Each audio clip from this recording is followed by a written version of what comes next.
Hello and welcome to Shite Talk, an Irish history podcast.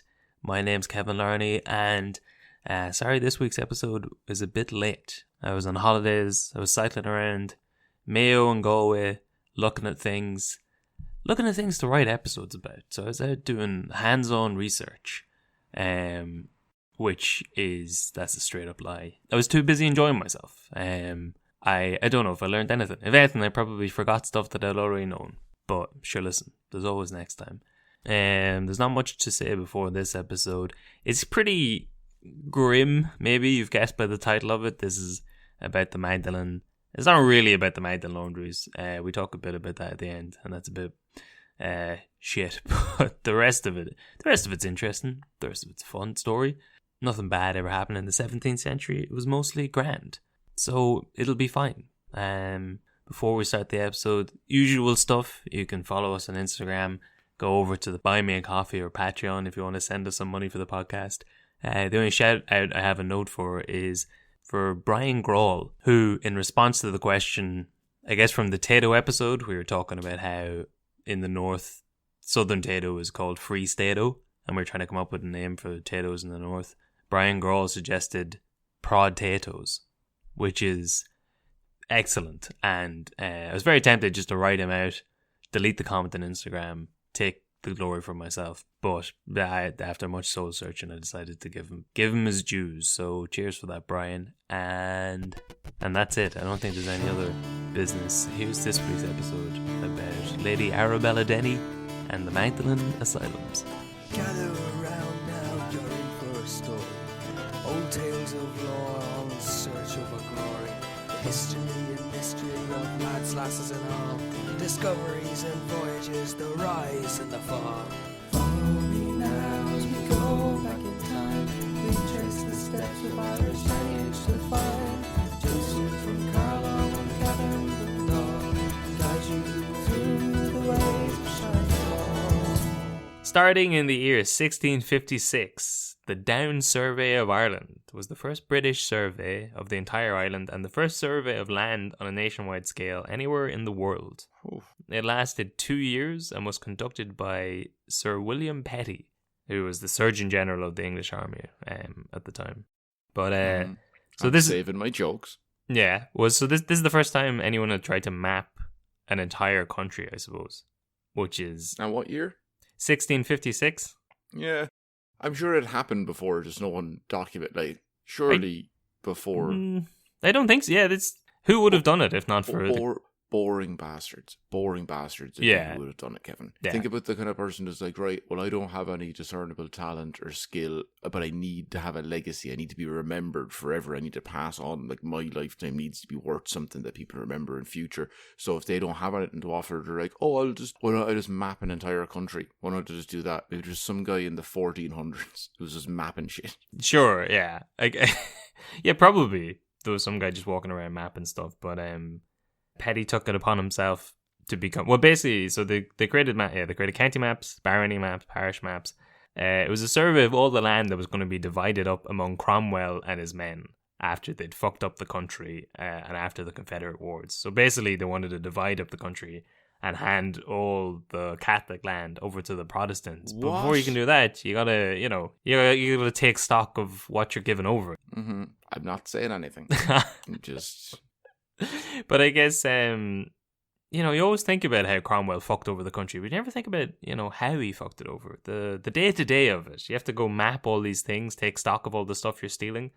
It takes time. It took them 2 years, If you want to efficiently fuck a country over, you got to put in that groundwork, that pre-production. Yeah. And he doesn't get the credit for that. No. Well, so during the Confederate Wars and Cromwell's invasion, where they'd killed about 20% of the native Irish population, they won in the end, and now it was time to take all the Catholic land and hand it over to the new Protestant owners.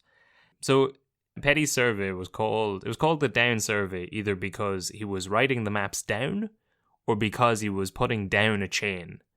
Both are very, very stupid origins of that. Yeah. It surely can't be the first time someone drew down a map, but there's no I couldn't find a definitive reason of why it's called that. There definitely has to be another one. There's no, I have no idea, but they used this. They mapped it with a chain. They put down a chain, so they mapped out the entire country just using something called a Gunter's chain. but then call it a Gunter map. It's not Gunter's map. Because I don't know. No, firstly, sad day that we don't keep using that word. We should be. That should just be in slang. You feel how fun that was. Gunter's map. Gunter's map. Yeah. Or just if he's a big gunter. Well, how he did it was, so after the Confederate Wars, all of Cromwell's soldiers were now unemployed, and I think they were having difficulty getting paid. So Petty just rounded them all up and was like, let's sort of double or nothing stuff. It's like, well, you're all sitting idle and you all need work to do if you want to get paid. So how about we just map the country while we're waiting for your check to clear? So they spent 2 years. He just sent out all these soldiers, the entire length and breadth of the country. He had about 1,000 of Cromwell's soldiers mapping out the country with these chains. And apparently the survey that they produced is 87% accurate, which is pretty good.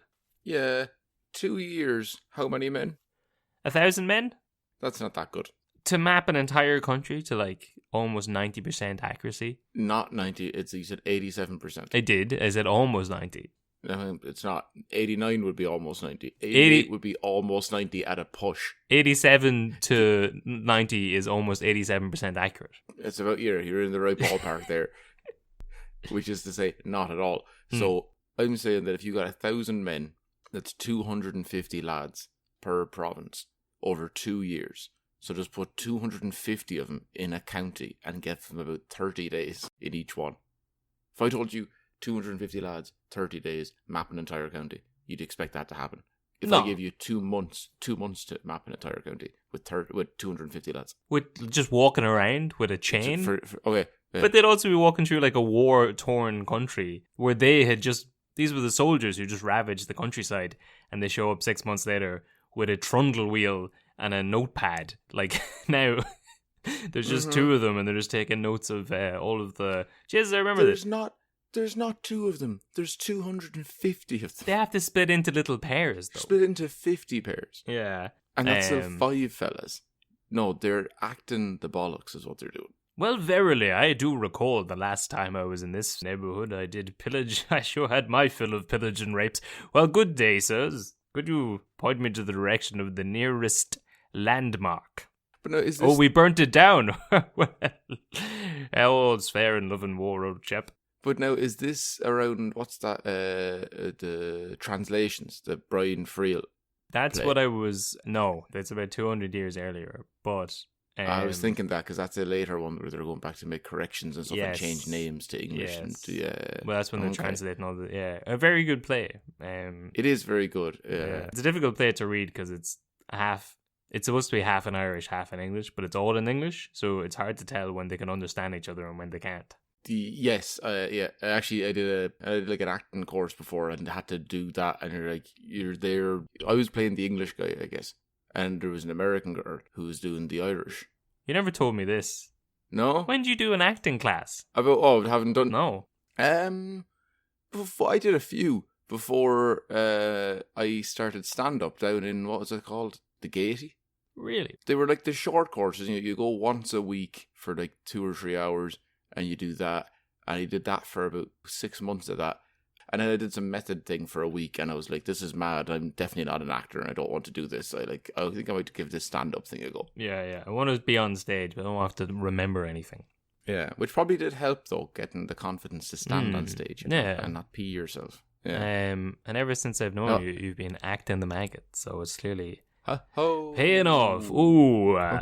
Just like those I told you that my housemate's a carpenter. He carved me out by hand a wooden screw the other day. Oh, yeah. He gave it to me as a present. He said it's because I've got one loose. That's good. That's a lot of effort for a sight gag. I like that. Yeah. So Petty's traveling around the country, doing his down survey, mapping all the land with all these ex-Cromwell soldiers. And as compensation for this, he got about 18.5 grand pounds, old money, and about 9,500 acres of land. So this is where it started getting a bit so they mapped out all the land, and then there was all these places that they determined that nobody owned. So then they started getting divided up into allotments.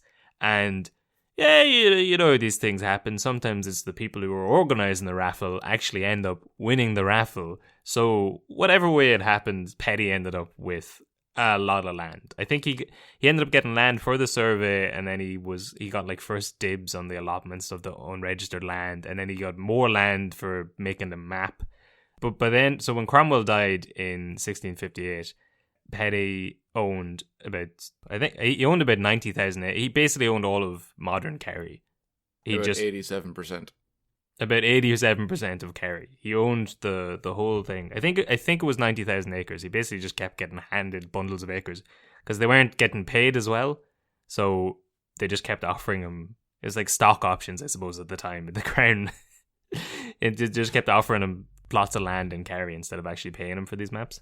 Do you know anyone that's ever happened to, that they got like stock options and then eventually the company was sold and they got rich? Do you know anyone? I know the company that I work for, apparently in the early days, when it was a small company, they used to, like, lads would be asking for raises and they'd be like, no, just take these stock options. And now they were worth an awful lot of money. I think the guys who were in the early days of the company did make a lot of money off of it. Not so much anymore. It's been going downhill ever since around the time I joined. But yeah, because you said you used to, before you got there, they used to give out a stipend for beer pints, for beer money pints. Oh, that's true, pints, actually. Yeah, money. It was a cowboy. That was about 7 years ago, but yeah. How excited I was there! I couldn't even say the words. Money for beer. I mean, all jobs give you money for beer. There's just an extra step in there. Yeah. So now he was accused of, like, I don't know, having his finger on the weighing scales during the allotment process, and this is how he ended up with all the land. And he wrote it was back in the day when if someone accused your good name, you just wrote like an open letter. He'd like publish 2 pamphlets where he's defending. He's like, well, no, actually, no one. Stapled it to the town hall. Yeah, but I mean, no one really cared, and he ended up with all this land anyway. He didn't worry about the naysayers. He had his land and he was happy out. He married a woman, as was the style at the time. He married a woman called Elizabeth Waller in 1667. Her claim to fame is that her father had signed the death warrant for Charles I, which is pretty cool, until Charles II came along into power, and then they had to roll that one back. But she was supposedly, for the time, she was a very educated woman, very intelligent and charming. It was supposed to be a good match. I think she ended up running Petty's land in Kerry for a while before he made it down there. But from their marriage, they had 3 children that survived into adulthood, and one of them was named Anne Petty.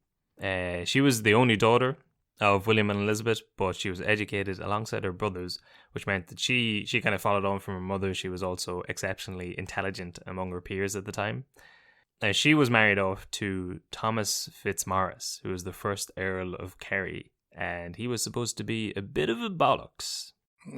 He was described as being... What we're saying is this, so he's English then, basically, because this is right at the time when everyone's come over? Or so... They're all... This is where the lines are getting muddy. Like, these people were born in Ireland. This is already the stage where, like, the people who, during the Norman invasion, consider themselves Irish. And now the people during the Cromwellian invasion are, like, nouveau Irish. But what do you consider Irish, I suppose? Like, none of these people they're all very rich lords, but they were probably English at some point. You'll get in trouble with lines like that, Kev.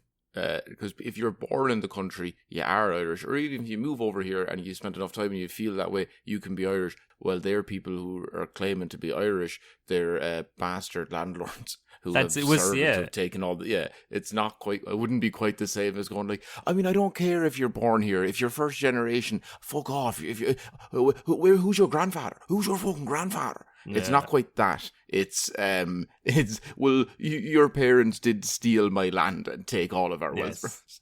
Well, but the more you read into these times, it becomes more apparent that, like, the divide was much like in Northern Ireland. Like, the divide's never really along the Catholic Protestant lines. It's always really the poor and the rich. At all times in this, like, you probably had a bit of a leg up if you're English and Protestant, but realistically, it was more the rich and the poor. Like, that's the real. So, like, is Thomas Morris Irish because his grandfather landed in the country 3 generations ago? Doesn't really matter. He's a rich landlord, and that's the important bit. But he was supposed to be a bit of a prick. So a lot of the information I got for this story came from the Lixnaw podcast that James Moran did. He's writing a play about Lixnaw. As far as I'm aware, one of the Fitzmaurices tried to turn it into the capital of Ireland at some point. Unsuccessfully, because it's in the middle of nowhere. But he's been writing an interesting story on that. But he interviewed a few people down there, and they talked an awful lot about the Pettys and the Fitzmaurices and all these families. But yeah, it was from that they were saying that apparently Fitzmaurice is a bit of a tyrant. He was just like an old style feudal lord. He used to like hold his court meetings. He'd just have his like riding crop with him at the time. So instead of fining people or sending them to jail, he just beat the shit out of them with a stick, which apparently even in the 1650s was seen as being a little bit old fashioned. Which is good. But and then, so in contrast to that, apparently it was Anne, his wife. Wait, but hold on. So, but when you mean like feudal court, what exactly is that? I'm like, just picturing where like he's like the Earl of. They come to him like with disputes of going, we both own this pie. Okay, well, cut the pie in half. Yeah, like, I'll take the pie and I'll beat the shit out of you for interrupting nap time. Yes. So it's basically like it would. People are going to be a lot less inclined to go to solve disputes if the winner and loser get hit. Maybe the winner doesn't, but I have a feeling that if he's there. I mean, the amount of smacks you get with the riding crop if you lost was definitely a lot more than if you won. You can say that. You might just get the odd one caught in the crossfire. Yeah. I wouldn't be going to that guy to solve. Like, I wouldn't go to Judge Judy because I wouldn't have the confidence she'd meet, like the way she would cut me down. So I don't want to. If she pulled her judge sleeve back and started tapping her wristwatch because you're wasting her time, I'd leave the court there and then. Yeah. If she said, "Mr. Brennan, please stop talking," I would be like, "I'm going to stop and stand up. I don't have this in me anymore." He never spoke another word from that day. So apparently, in contrast to Fitzmaurice being a bit of a bollocks, his wife Anne sort of ran the show behind the scenes. She was looking after the money. She was kind of making sure that all the people he pissed off didn't openly revolt in the streets, I suppose. Nice. So one of the main sources for how the two of them got on came from Fitzmaurice's grandson, William Petty Fitzmaurice. He lived in Lixnaw Castle with them for a bit when he was, I think, around 5 or 6. And he would go on to become the Prime Minister of Great Britain about 60 years later. So he only lasted for a year, and I think it was at the end of the American Civil War. So I think he was just brought in maybe to Michael Collins take the hit for giving away America and then head off again. But he described Thomas as a tyrant, the most severe and inflexible character that can be imagined, obstinate and inflexible. His family did not love him, but dreaded him, as did his servants. He made an excessive husband. Which I think an excessive husband's not necessarily a bad thing. Just depends what. In the downstairs department, you know what I mean? Mm-hmm. You know what I'm saying? There you go. Yeah, mm-hmm. If he had a basement. But then he praised his grandmother, Anne Petty, as a woman of superior intelligence and the only person strong enough to manage her husband. But there's a lot of quotes from him about the two of them, but I think he was 6 when Thomas died and even younger when Anne died, so he didn't really know either of them. Shame. Yeah. He probably wouldn't even give out about it, because there's a bunch of other 6-year-old friends that are going, well, I only got to know my parents for 1 year, so... Yeah. Well, these are his grandparents. His parents were probably... Actually, I don't know why. I think he was sent there... He probably had other issues going on. If he was sent to live with his grandparents in Kerry, I'd say he probably wasn't the favourite child. It's just been the summer holidays. Yeah, it might have been. Nah, he was definitely... Yeah, he was. I could see you turning the gears in your head there, trying to figure out ways of why else would he be... Nah, he's probably just fucked. They sent him to Kerry on his winter holidays because they fucking hated him. Every December they sent him over there. But Anne Petty was supposedly, she was well educated and she schmoozed in high society. She ran in high circles. She was apparently friends with Jonathan Swift. And between herself and Thomas, they were one of the richest couples in Great Britain. So she had her father's down survey money, and Fitzmaurice's were some old family in that region. So they weren't short of a bit of cash. Now, was it a marriage of convenience, or like Yeah, a political power grab, or did they actually fall in love and it was just a beautiful coincidence? No, definitely. So again, this is coming from that Lick Snow podcast. Keep your hope alive, Kev. Love exists in the world. Come on. Does. So apparently, her parents, Elizabeth and Petty, had a loving symbiotic relationship, but apparently herself and Thomas was a prick. And she was there trying to keep the thing going. But so she had the survey money, and the Fitzmaurices were the barons of Kerry, and the seat of their whole power was Lixnaw Castle outside Tralee. And in 1702, Thomas and Anne had a daughter named Arabella Fitzmaurice. She obviously grew up very wealthy with both of her wealthy parents, but she was apparently very charitable as a youth. She was meant to be very kind to the people living on her father's estate, and when she was a teenager, she started and ran an apothecary shop on her father's land. So essentially like a basic medical tent for the locals. Uh-huh. There was a certain amount of expectation at the time for young ladies and lords to be charitable, but she went above and beyond.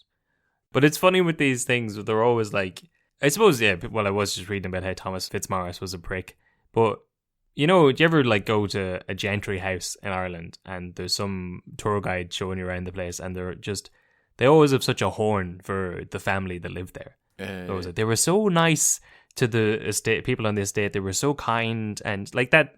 The country was pillaged for generations. It doesn't make any sense if like all of the lords and ladies were actually delightful, and yet we still like died in the fields by the hundreds. You're dead right, because they do that in like Kilkenny when you go on the castle tour.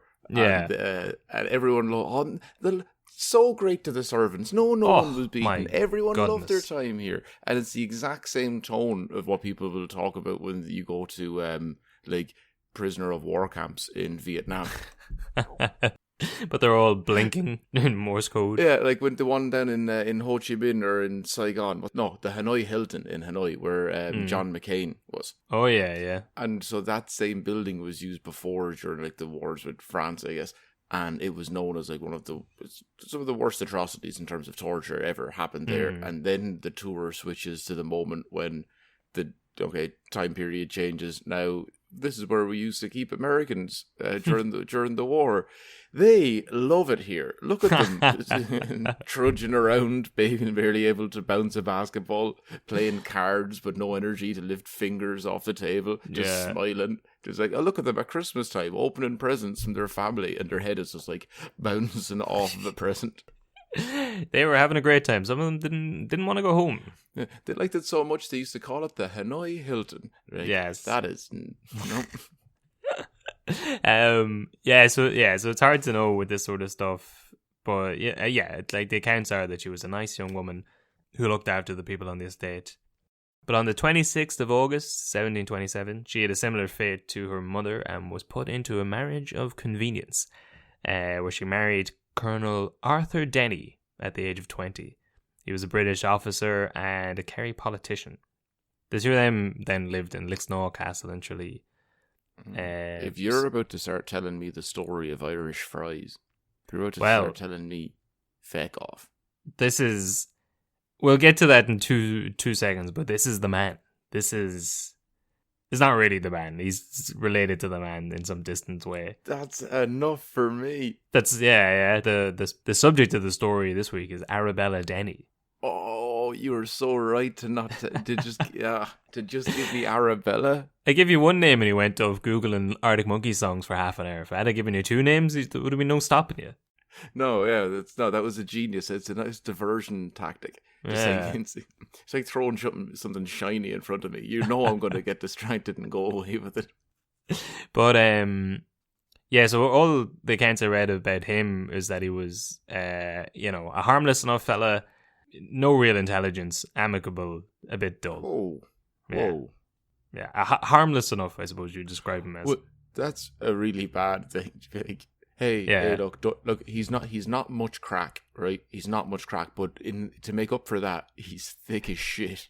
The best thing you can say about him is that he won't attack you. He won't harm you. That's about it. But the same couldn't be said about his brother, unfortunately. So there was no real. He didn't go into too much detail about what was happening, but apparently her brother, in the early days of their marriage, her new brother-in-law made her life miserable. And I guess Colonel Arthur Denny did nothing about this. What do you mean made her their life miserable? It doesn't go into it. It seems like it's implied. Yeah, it's like bullying. She was bullied essentially by her brother-in-law. Do you mean that within the first year of their marriage, like his brother would have came over and slept on their couch for 3 months just to pursue like a very misguided career in stand-up comedy? Yeah, and he kept putting whoopee cushions underneath her seats every time she tried to sit down. This is your life, yeah. But yeah, I don't know. It was just described as bullying. But apparently, he was making her life miserable for the first year or so. I think maybe it's because he thought he had some right to Lixnaw Castle, perhaps if she wasn't around. But she decided so her husband was useless in trying to like keep his brother away from her. So she took matters into her own hand and started taking shooting lessons. She learned how to handle a pistol, and one day, when he was being particularly obnoxious, she lured him out into the woods, whipped out the gun, and started showing off the skills that she learned, and then told him, in no uncertain terms, if he didn't leave her alone, she'd sneak up behind him one day and make it look like an accident. Fair play to her. That's good. And that's your movie scene when like she lures him out into the woods and then just starts shooting clay pots in the distance. I mean, while casually telling him to lay off. Yeah, but then if it's back in the day, so it's however many bullets. So it's like that. Yeah, you're true. Yeah, right. That's the movie scene. But what happens in real life is that she unloads every single bullet out of the gun, and he goes, "Oh, that's really interesting," and he beats the shit out of her with it. She fires one gun and then gets out one of those poles to like put another musket ball into it. Yeah, like, yes, and he just walks over and just starts slapping her around the place and going like, "Right, well, I have to kill you now because I just learned that you're really good with a gun." He also can't hear anything because I'm sure it was like the sound of a cannon. They're both deaf. Well, he got the message anyway, and good. Left her alone after that. So they were happy, I guess, there for a while. There's not much about that period. But in 1742, her husband died of apoplexy, which is just a stroke. But it meant that Arabella Denny was now a widow at the age of 35. So here's the bit you were looking for. Yeah, Arthur Denny was buried in the Denny Vault in St. John's in Tralee, along with some of his other relations, one of whom was the great-grandfather of Henry Denny, the guy who started Denny sausages. Fair fucking play. Yeah, which is another great Irish product that is actually... Well, this is just what we were talking about earlier. Like, what does it mean to be Irish or British at that when you go back that far? Like, you consider Denny's Irish, but it was started by like a rich Protestant ascendancy family. No, eventually the muddies get watered. But sure, it's the same as the fact that like if you ask anybody, and we should probably talk about it now because we didn't do it in the Tato episode about like the Tato chocolate. Oh yes, dairy milk. That's what I miss. That's what I consider like Irish chocolate. It's not Irish. No, but it's not. We love dairy milk and Tato. And but dairy milk is like it's Irish at this stage because it's more popular there per like person or per capita or whatever than I imagine anywhere in England or anywhere in the world. Now, you said per capita and then you followed it up with I imagine. So now when you start off the sentence, I was like, you must have a point, and then you're like, I've just made. I bet with your money that's how it's what it is. But I spent a while trying to figure out the actual relationship between Arthur Denny and Henry Denny, because Henry Denny was around in like the 1820s. And it was too difficult to trace his family lineage. I saw that his mother was called Lettuce Denny, and then I gave up after that. Lettuce? Yeah, I found out recently then it's pronounced Lettice, but I think it's better. Listen, what's she going to do? But once Arthur died, Arabella was required by law to move out of the castle as she had no children. which they'd been married for 15 years, so it's a bit unusual, I guess, that they had no kids at the time. Whoa, But, whoa. We've a lot of dinks listening to this podcast, and they support us through the Patreon. I don't know what that is. It sounds like a slur. I found out last week. I've heard the term before over in America quite a bit. It means double income, no kids. Fair enough. People who have disposable cash, just like, you know, like happy couples. But back then, you got to live in a castle, and if you didn't have a kid, you got kicked out when your husband died of a stroke at 35. Yeah. Same now. Yeah, pretty much. But, well, this wasn't the case for her, because she was, she was blessed with being rich as fuck. So the Denny estate went to her husband's male heirs, but Arabella was independently wealthy from her dad. She was getting $1,000 a year, old money, and that was increased to $1,500 a year in 1751 after her uncle, Lord Shelburne, died, and he left a lot of money to her. But I like... The hotel? Yeah, probably the same lineage. The football eventually. team? Yes, yeah, the Shelburne Rovers, yeah. Don't. I read it in a lot of places where it kept referring to her as being independently wealthy, but that just meant that, like, she earned her money. Her dad was rich, and her uncle was rich, and they both died.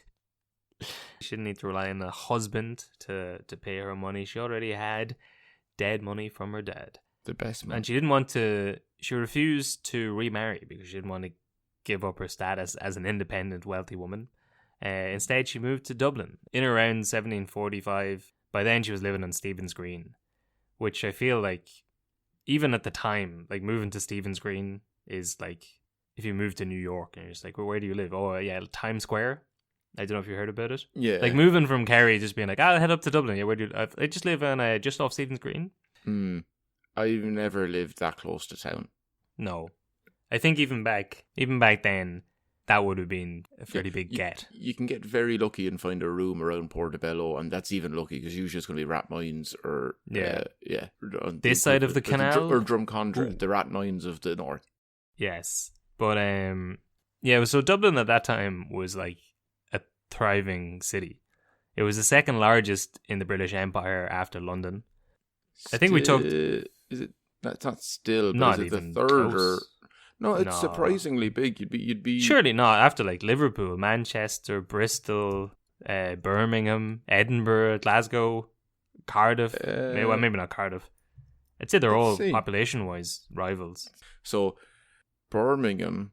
Yeah, Birmingham's like the surprise second biggest one, isn't it? After London. Yeah, because it's London. Yeah, so it's London, Birmingham, Leeds, Glasgow, Sheffield, Yeah.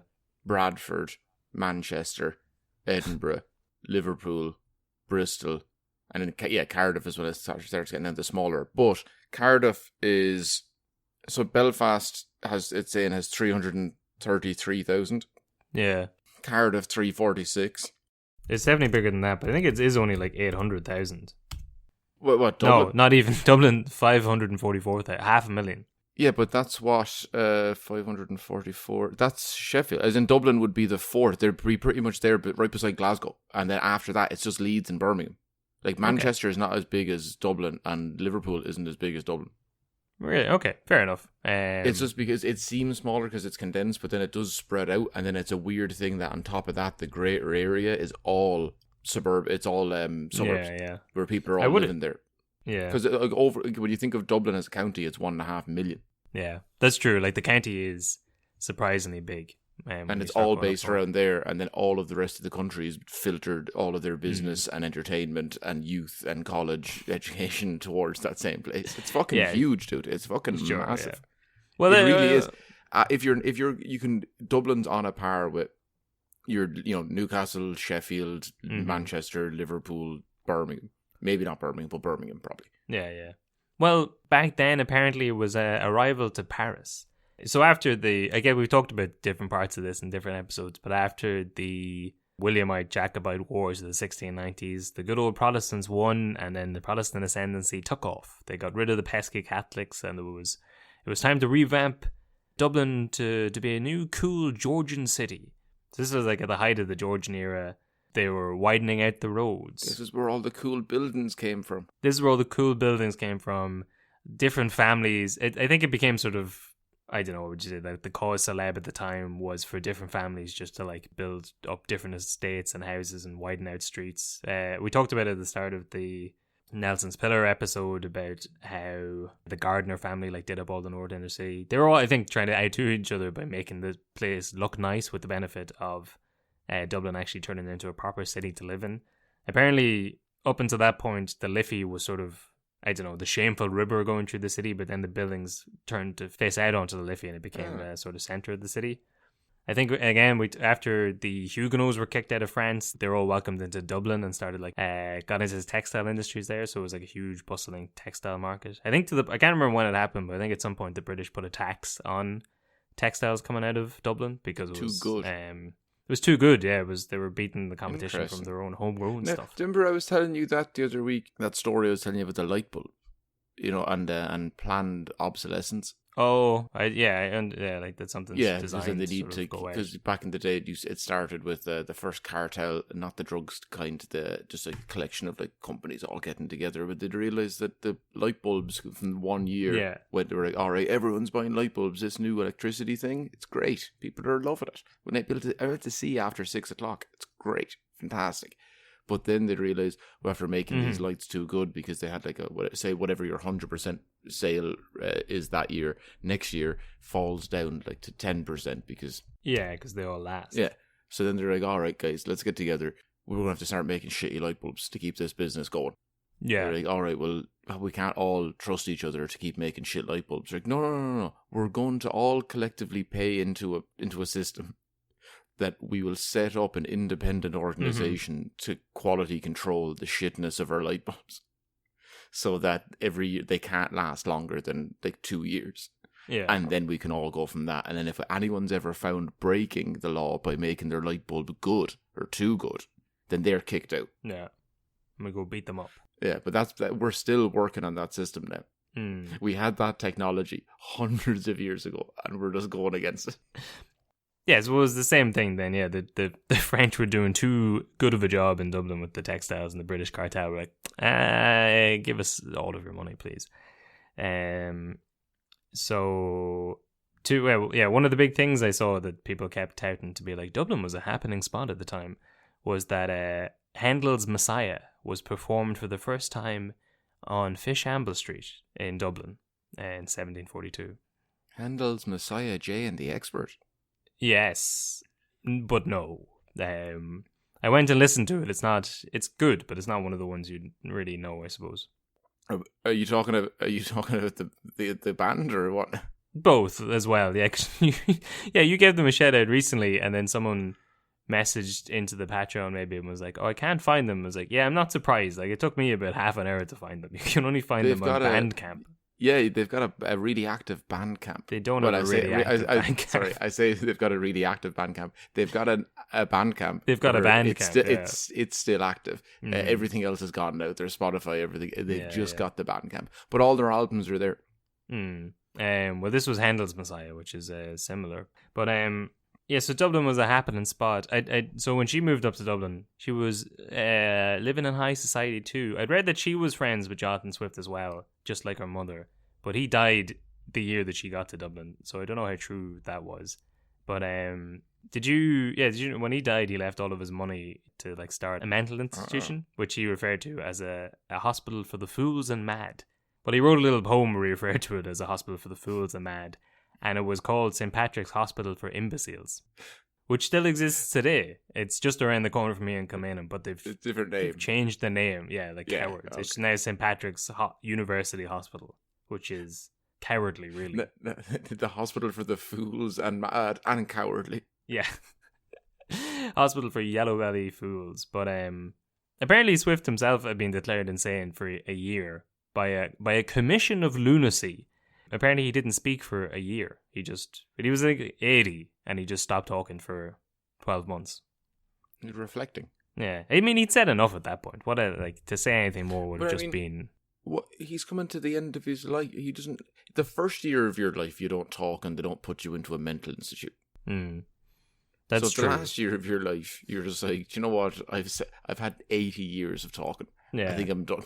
You haven't listened to anything I've been saying for the last 80 years. Why would I keep bothering? Yeah, he probably spent a year being like, should I call it the Institute for the Fools and Mad? Will that stand the test of time? Maybe I say, Hospital for Imbeciles. Hold up in, it's like, should I go further? Should I go just the Banjaxton cracked? Yeah. Home for nutcases and cracked folk. But, so Dublin, a cool place in the Georgian period. If you're prosperous and preferably Protestant. The best way to be. The best way to be. Or poor and gorgeous. Or poor and gorgeous is always a good way to be. That's what I like. But on the other hand, Dublin was a shithole if you were poor. Which, rings true, I suppose. Or rich and gorgeous. Rich and gorgeous. That is actually, you didn't even consider that as one of the options. That'd be great. Oh yeah, that's the best one. But that's the same thing as when guys are like, like a small penis and you know how to use it, or like a really big dick, but you don't know. It's like, what about the guy with a big dick who also knows how to use it? Yeah, it's not, you don't get to choose one or the other. They're the ones you want to be worried about. Yeah, in Dublin, people were dying of starvation every day. This was around at the time your friend Billy and the Bowl would have been on the go. Mm-hmm. Either then or 40 years later. I couldn't find a date of birth for him. It's difficult to find the date of birth for a man who never existed. Yeah, when I was looking at him, I just saw it was Billy in the Bowl, FL.1870, and I looked up what FL was, and it's flourished, and apparently it's like the shorthand for that's when he was in his prime, which I really like that for some reason. I think that's the best. Yeah. Let's start adding that, like date of birth, date of death, and a date of flourish. Yeah, because they obviously don't know when he was born or died, but he's like, well, this is when he was in his prime. This is when he was in his pulling people into the bushes to rape them prime. When he really flourished. Nice. I like that. Yeah, so it's that era of Dublin if you're poor. The Foundling Hospital had been set up in 1704, so about 50 years before Arabella got to Dublin, and it was dealing with thousands of abandoned children who'd been left by their parents because they either couldn't afford to feed them or because they were illegitimate, or both. Why settle for just one? By the time Arabella was in Dublin, the Foundling Hospital would have been taking in 1,500 to 2,000 kids a year, which is a lot. Quite a bit. Their motto was, "The diligent hand maketh rich," which is not that sinister, but it just, everything about it seems more, I wrote it down as this seems really sinister, but it's, I think just the whole idea just seems sinister. The maketh makes it sound very sinister. It does. There's no If you just said makes, it wouldn't be as bad. Yeah, because what was it? The diligent hand makes rich. Yeah, if you just have a steady hand, you'll get rich. That's a very odd. Yeah. Let's sit in silence for a minute for that, for Ireland's history of orphanages and the abuse of children. That the diligent hand maketh rich for an orphanage. Yeah. And what's it called? The Foundling Hospital. Okay. Yeah. There definitely is something. The name doesn't help too much, but yeah. It's just the whole thing. The whole idea of a Georgian era orphanage in Dublin that took in poorer children. Just the whole thing is. It's just the aesthetic of the whole thing. You're kind of, I don't even know how would you go about like a PR shift of trying to change people's opinion about that? If that was modern day, like one thing they did add to kind of spice up the whole, because I guess there's an element of cultural shame maybe or something when you're bringing up the children to leave them off at the orphanage. So in the 1730s they installed a cradle and bell system where the parent would just leave the child in the cradle outside and ring a bell and then run away. So you didn't have to worry about paperwork. It's like when back home in my parents' house there's a dog pound nearby, and a lot of the times there'd just be stray dogs wandering around with like ropes. People would just tie the dogs to the gate and then piss off, and the dogs would like inevitably chew through the rope or whatever. Couldn't be ours doing the paperwork on the dog that they're leaving behind. Christ. Yeah, and much like those dogs, apparently a lot of the children died in the cradle because like if you're putting a baby into like a box at midnight on a Wednesday, or I don't think the time makes a difference. But if you do it at like 6 o'clock on a Friday evening of a bank holiday weekend, and then ring the bell. No one's getting there till Monday, you know? But it makes it sound like it's in the middle of nowhere. Surely there'd be passers-by or people hearing this cries of babies. 1730s Dublin. You're not going to start looking into boxes. They really should have set up like a laundry chute at that stage then. Yeah, that's a little... Just they should have done like the Extravision return box. I guess this is sort of the same way, yeah. Yeah. It's sort of the same idea. Our country's kind of... I was going to say is kind of. So no, was kind of. And I was like, hold on, why am I saying was kind of? Is still kind of shit. Well, we've progressed past putting babies in boxes and ringing bells. I mean, as a whole, yes. Yeah, but if you're saying that we're 100% over that. Yeah, okay, that's fair. I'll take that.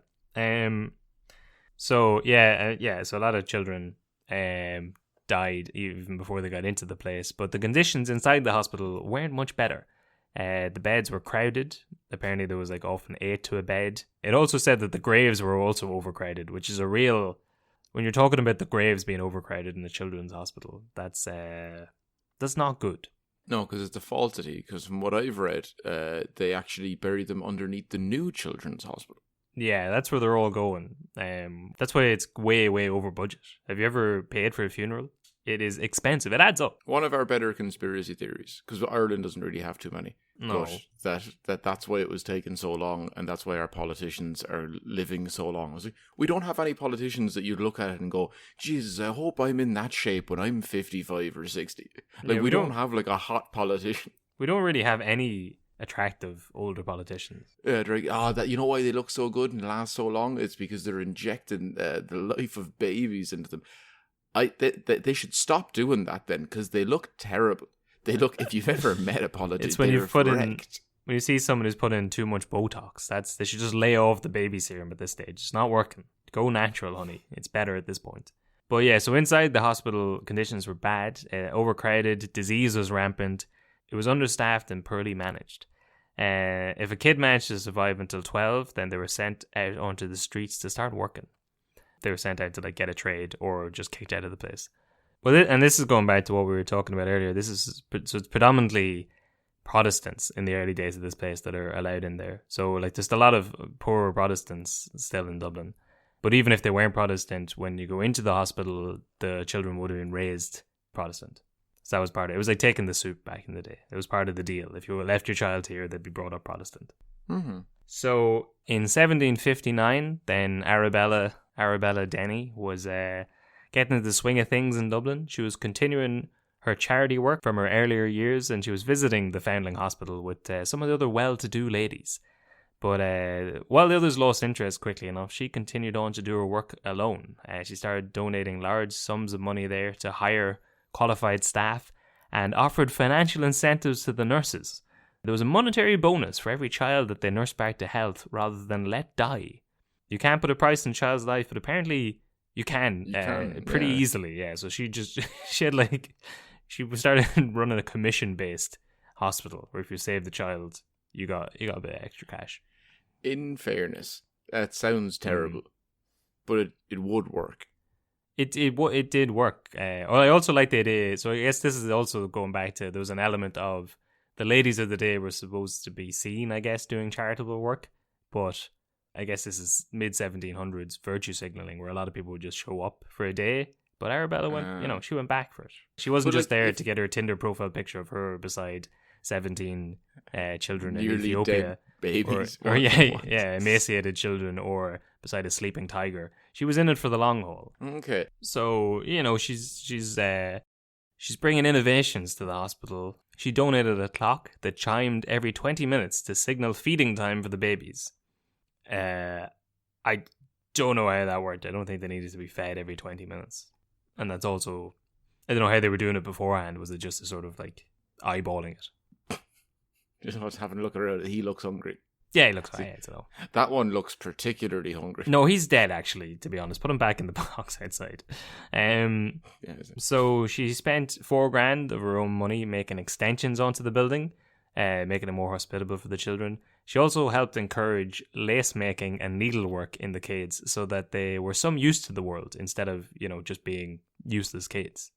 child labour. Great. Yeah. A diligent hand maketh rich, as they say. Mm-hmm. I can't, I guess we'll get into the morals of the whole thing maybe at the end, but it's funny. She's certainly doing a lot of good work for the time, but I guess she's still boxed in by the ideas of, like, I suppose the notion of a child is fairly recent. She would still be like, well, you're 4 now. If you're not learning how to darn and sew, how are you ever going to be useful to society? Well, yeah, I mean, it's time to grow up and put away childish things. Kind of, though. Like, it's fucked because of, like, modern society, but then they're looking at it going, right, well, we're running this orphanage. They're probably not there when they're 8. Yeah, well, yes, I think we were saying by 12 they're out. Yeah, and then so by 8, 9 you want to start picking up some skills where because it's not like you're about to be 12 and sent to a different orphanage. You're 12 and you're going to be surviving on your own. So maybe 2 or 3 years of getting properly ready for that would be a good. Like that is a sensible thing. It's just really shit that it had to happen. That's true. No, it is. Yeah, that's definitely, you're constrained by the society of the time. Yeah, and it's going to be a very difficult switch from 6 years of age playing with like Spider-Man action figures to 7 years of age, out and like chopping logs and fucking like tarmacking roads and shit. And you're like, all right, maybe we should just be realistic from 4 and go, okay, ease into it. Yeah, yeah, you've been dealt a really shit hand. I'm sorry, but this will make it a little bit easier. Also, in the 1750s, playing with a Spider-Man action figure was just playing with 7 spiders that you stuck together with glue. How do you make a man? You sellotape 7 spiders together. Yeah, and then a priest would find it and beat the shit out of you. But yeah, her money did make a difference to the Foundling Hospital. She had a very hands-on role, and the death rate of the children plummeted in the time that she was there.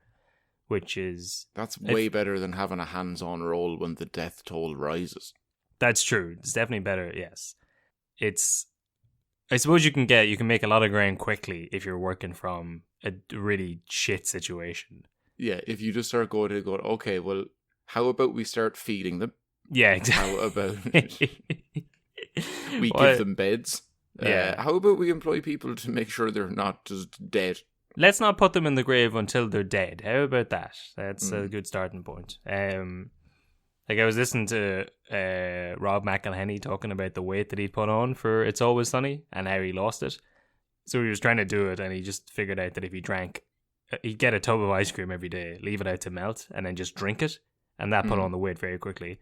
He's like, the easiest way to take off weight is just to stop drinking pints of ice cream. Like the first 20 pounds, real easy if you just stop drinking ice cream. After that, it gets more difficult. So like, yeah, if you start feeding the babies, that death rate will plummet straight away. After that, it becomes a bit more difficult. You have to wait till Noel Brown comes along with his TB cure in 200 years. But the initial couple, pretty simple stuff. In fairness, he put that weight on and lost it very well. He did, yes, yeah. So, yeah, I'd also read in one account that around this time this seems like a big claim and I hadn't seen it anywhere else, but apparently she introduced the silkworm to Ireland. She had a hobby of sewing and silkwork anyway, so I don't know if she introduced it literally, but she would have been well off, maybe she did, but she certainly had some big contribution to lacework at the time. And because of this and her charitable work in the city, her hands-on contributions to the hospital, she was thanked by the Irish House of Commons for her extraordinary bounty and charity in 1764, and then granted freedom of Dublin City in 1765. She also had the honour of being the first woman elected to the Royal Dublin Society, but it was an honorary role because, of course, women weren't allowed, which is just right and proper, I think. I mean, it seems like such a weird thing to bother honouring someone with a role for a thing that you're not allowed in. Yeah. But that's how change begins, Kevin. Yeah, but if you give they make that decision, and then 25 years afterwards, someone goes, "It is a bit odd that we keep honouring all these women and we won't let them in." So during her bridge work to a better society. Yeah. So during her work with the Foundling Hospital, she came into contact with a lot of the mothers who had been forced to abandon their children. They themselves had often been abandoned by their own families for getting pregnant, forced to leave their homes and give up their children. And she was disturbed by how fucked up your life could get from one early mistake, as she saw it. I mean, I don't think it's a mistake to have sex in your 20s, but yeah, like this is again the terminology of the time. But, that is Kevin Larney's quote. I did not say that. Still hoping strong for that Irish Catholic sponsorship we're looking for. We get that new communion wafer now, wafer thin, gluten-free option. But yeah, so this is, I guess, again, she's very the Irish Catholic wafer thin condom. It almost feels like real sin. Yeah. So yeah, that's the sort of terminology she used, where she was progressive for the time, I guess, in that she thought that women shouldn't be cast out for giving into their carnal desires, but she still thought it was like a sin that they had gotten pregnant in the first place. But she decided to do something to help all these fallen women, as she called them. And in 1766, she set up the first Magdalen Asylum in in Dublin City. It really did sound like it was going down this way. Oh, really? Yeah, because oh yeah, I started reading. I have a book about Irish women in history, and I read like in the first paragraph, it was just talking about this charitable woman from Kerry, and then by the end of it, it was like, and then she started the Magdalen Asylums in Dublin. Like, is this the same one? Although it definitely is, but I would be in the same position as you. As soon as you'd read it, you go, I hope this isn't the same one. Yeah, it is the same one. Yeah, it would be like if someone was like, do you know, and that guy, he was the founder of ISIS. You're like, I hope it's a different ISIS. It's probably that one. The spy ring from Archer. So named after Mary Magdalene, Jesus' favourite prostitute, the first institute was set up at number 8 in Lower Leeson Street.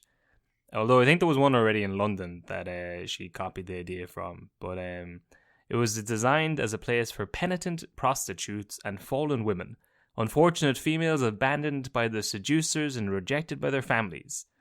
So Arabella, again had a hands-on approach. She put herself at the head of the committee of this new institution and devoted the rest of her life to raising money to keep the place running. She had many of her peers donate to the Magdalen Asylum, and she even got the king's wife at the time, Queen Charlotte, to become a patron. So her next step then was to open the Magdalen. She opened like an adjoining church beside the asylum as another step, using it as a way to get money in to fund the Magdalen Asylum.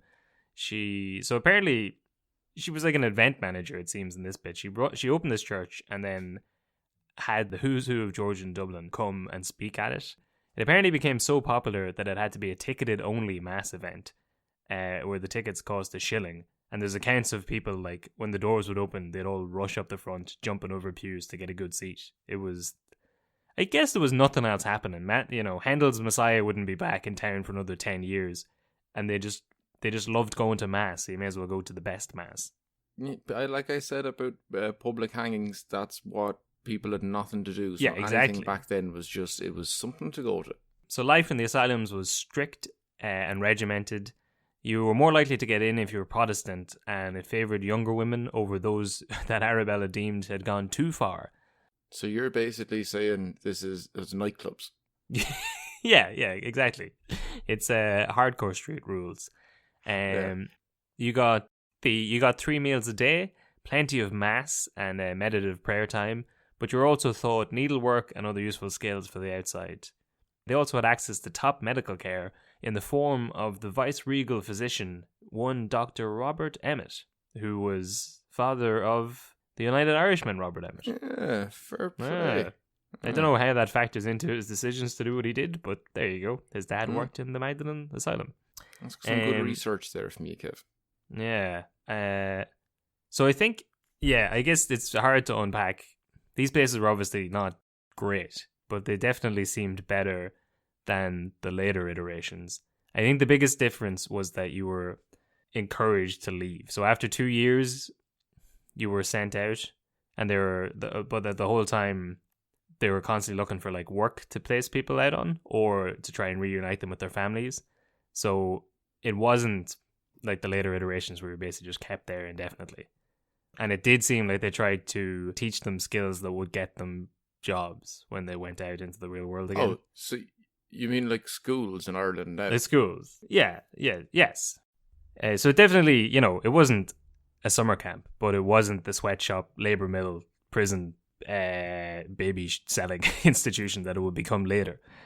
So when the women left the Magdalen Asylum, they were given a guinea and then got a further payment after a year if they'd stayed out of trouble, which is also nice, I guess. Arabella retired from the committee in 1778 at the age of 71. At this stage, there were several Magdalen Asylums all over Ireland. She then retired. She retired to her house out in Blackrock, where she lived with her cousin Catherine Fitzmaurice, who she'd sort of adopted as a daughter. I think she had 2 or 3 younger cousins she had, because she had no children herself, with Mr. Denny. So I think in her later life she adopted some of her younger cousins, basically. Arabella died in Dublin on the 18th of March 1792 at the age of 85. In her later life, apparently she had good years. It's good going to be hidden for 1792 is what you said. Oh yeah, well, like indeed. So she was 178 by modern standards. Well, it's the same as, it's just the deviation of, what do they call it, the median of the ages. It's because so many people died young that once you get past 20, you're pretty much home free, you know. And if you don't get a stroke at 35 or cancer, but if you're hit by a bus. Yeah, well, there's no buses. If you're rich, you're on a good track. Yeah. So in her later life, apparently she had a morbid obsession with being buried alive, and she left instructions that she wouldn't be moved from her deathbed for at least 72 hours before she was buried. Apparently, that's like, she talked about it a lot in her last 5 or 6 years. Ah, okay. Well, it's in fairness, it's not a bad way to go. It would be a terrible way to go, but it used to happen. Yeah, I guess, yeah. I don't know, maybe it had happened to someone she knew earlier on. Maybe it was all those children that she buried alive in that gravesite. Could have been that. That was a really hard way to go. I've never forgotten their screams. You think Paul Pot is as they're going like, okay, maybe I deserve to die. Could you not die by swinging me in my head into a tree? It's all I throw ask. me onto a pile of other carcasses? Yeah, because that's just, for some reason, that's been in my head for years now. Yeah. But so yeah, when she died, she left all of her considerable wealth to the Foundling Hospital and to the Magdalen Asylum. So that's the end of Arabella's bit and the Magdalen Asylum. I don't know when they changed their name, but it was after the War of Independence in 1922. The institutions were handed over to 4 Catholic orders: the Sisters of Mercy, the Sisters of Our Lady of Charity, the Sisters of Charity, and the Good Shepherd Sisters, who all went on. And that's when things got real fun. Yeah. So the earlier Protestant iteration seemed to be, I don't know, I'm not going to say it was great, but it certainly seemed to be good for the time. It did seem to want to help what they saw as fallen women, and it was a service that was there to try and get people back into employment.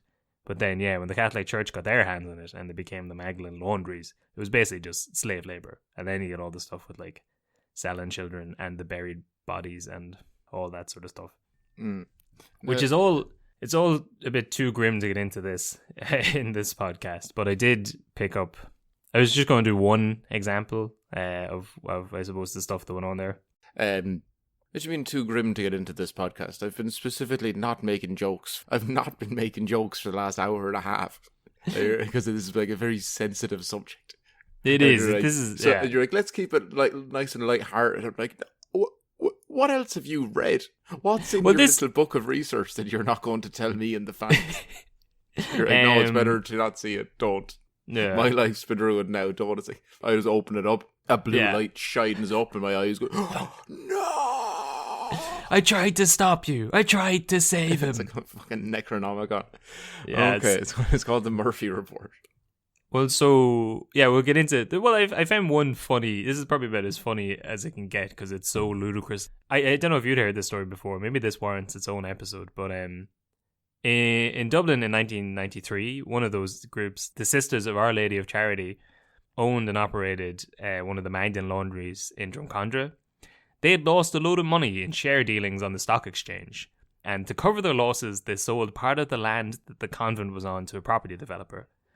And when the developer was, building stuff on the land, they found 133 unmarked graves that had been under the laundry. Mm-hmm. Had you heard that before? Yep. Yeah, that's crazy. So some nuns lost money on the stock exchange that they were gambling with, and then had to sell land from the slave workshop they were running, and then they found loads of bodies underneath it. Yeah. It's one of those things that usually it's too late. It is just one of those things. It's one of those things. It's too late to change now, but it's not too late to completely get rid of that. I was going to say religion. That's too much of a thing to get into. They shouldn't have done it. I'll say that. I'll say that. I'm not going to be here. I'm not going to condone it. I will actually. I'll go as far as to condemn it and say not good. And it's the bad people. It's also our generation don't have to go to mass or think about church or any of that stuff, like, because of all of this. That it's over. It's done now. Basically, the only reason why anyone goes or cares about it in any way is to not have that awkward conversation with your parents at Christmas time, and specifically my mother. And then but outside of that, it's, christenings, Christmas mass, the odd Easter, weddings, and that's it. And then in the next 50 years, because I'm not going to give a shit, as in when our generation is at the parents level, like our parents of age, they're not going to be, hey, the kid needs to be christened, needs to have a communion, confirmation, all of that. Like that's. I'd say in the next 20 years, that those generation of kids, they won't be getting communion and confirmation, and that'll be gone. No, it's chipping away. But then, I mean, all the stuff that's happening in Canada nowadays, or in the last couple of months, as we're recording this, where they found all the unmarked grave sites that the Catholic Church had over there, and they seem to be they've been burning down churches and destroying churches. You'll find them in America. We never got to that. But you'll find them in America. You'll find them anywhere where the Catholic Church in Australia with the Aborigines. Yeah, you'll find them all across Africa. Anywhere where they've sent missionaries, you'll find it anywhere. There was the Tune baby scandal here, where they found all those babies in the septic tank. I don't know. There's no really redeeming features of it at this point. But so in that incident, they ended up finding 155 corpses underneath the plot of land that they'd sold, and it prompted Sinead O'Connor, who now goes by the name Magda Davitt, I think is how you pronounce it, since she converted to Islam. But when that news came out about the laundry in Drumcondra, she did an interview, I think, at that stage, which she'd been sent to that same laundry when she was 14. She'd been labelled a problem child and was sent to the Magdalen laundry. And she said, we were girls in there, not women, just children really. And the girls in there cried every day. It was a prison. We didn't see our families. We were locked in, cut off from life, deprived of a normal childhood. We were told we were there because we were bad people. Some of the girls had been raped at home and not believed. One girl was in there because she had a bad hip and her family didn't know what to do with her. It was a great grief to us. So she'd been put in there for 18 months when she was 14, basically just for being like a 14-year-old teenage girl. Christ. But at least it sorted her out and she never went on SNL and tore up a photo of the Pope. That's the next bit I've written, she said that was part of the reason, but not the full reason why she'd done that. But apparently that picture of the Pope was a picture her mother had from when the Pope had visited. But for anyone who doesn't know, she made an SNL music appearance, and then at the end, she was singing a Bob Marley song, and at the end of it, she ripped up a picture of the Pope and said, "Fight the real enemy," and people did not like that. And then did you ever see? I was going to say, do you know what people did like? What? The next week when Joe Pesci went on SNL and did a 4-minute monologue about how he would beat women if they did that around him. Say that he would beat the shit out of Sinead O'Connor if she was around him when she did that. He said, "She's lucky it wasn't my show, because if it was my show, I would have given her such a smack." And then there's like rupture supposed. I think we'll Joe. Joe. We'll stick the audio for that in here, because I was just listening to it before we started recording this. It's amazing. Like he had them sellotape the picture of the Pope back up, and people think he's joking, and then he takes it out, and then there's like sort of awkward clapping, or not even. People are into it, and then a minute later he's like, "I would have beaten the shit out of that young girl." Mm-hmm. There was an incident on the show last week. Sinead O'Connor tore up a picture of the Pope, and I thought that was wrong, so I asked somebody to paste it back together. Joe, we have that picture? There.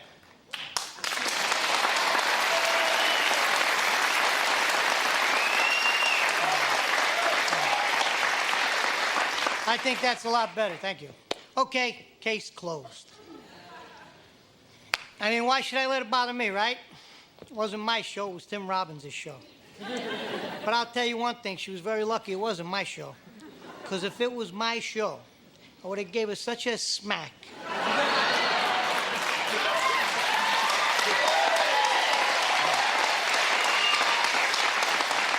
I would have grabbed her by her eyebrows.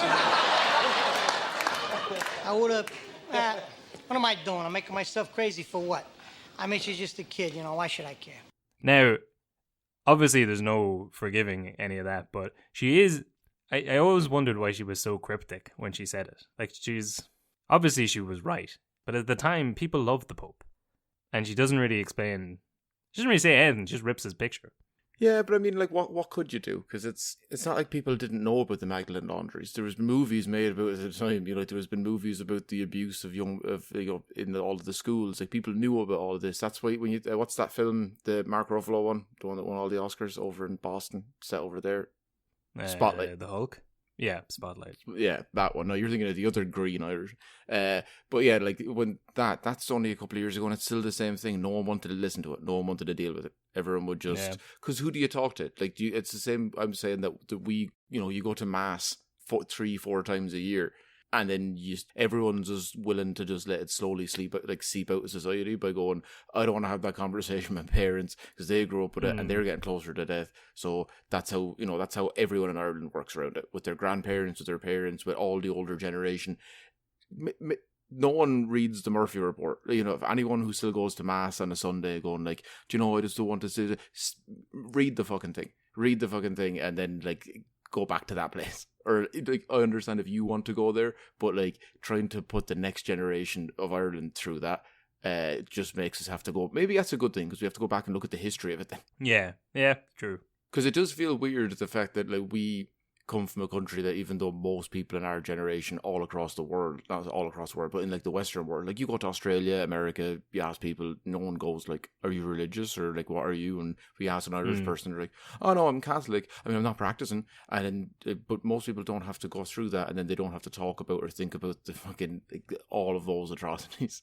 Even though I'm in no way religious or part of it, it's just like completely enveloped Irish society for decades and decades. Even like in a small sense, we haven't talked about it we might have never had a conversation about it. You bring it up now, we'll talk about it for 2 hours straight and just go, oh no, I've heard of all these horrible things before. We just kind of try to forget. It is good. I think you had a good point there that it does. The only benefit of sort of still living in a Catholic society is that it forces us to look at all the terrible things that were done. Not that anything's really. I mean, the Mother and Baby Home report was released this year and was kind of like, well, there was bad people on both sides, and then that was the end of it, and then all of the records have been destroyed now. So it's not as if we're fully working through it properly, but at least, people are forced to talk about it. Yeah, it's like you're in Road Éireann. We're not there yet, but we're trying to cover up the large-scale abuse of centuries. But before we got to the, that bit, the rest of it was pretty interesting. Arabella Denny, married to the sausage man. That's pretty fun. She threatened to shoot his brother-in-law. That was good. Pretty cool. Good. Yeah, that was pretty fun. And then her granddad robbed all that land from the Irish. It'll edit down to a nice bit once you cut out. The audience won't hear all of our little rants in between. Yeah. Or at least not all of them. And then the Magdalen Asylum was formed. The end. But yeah, any closing thoughts on George in Dublin? Well, if I had to wrap up the Magdalen laundries in one sentence, I would say, I'm not the man to do that. Fair enough. All right. Well, good luck. We'll chat to you next week with something probably equally as morose. Shafter.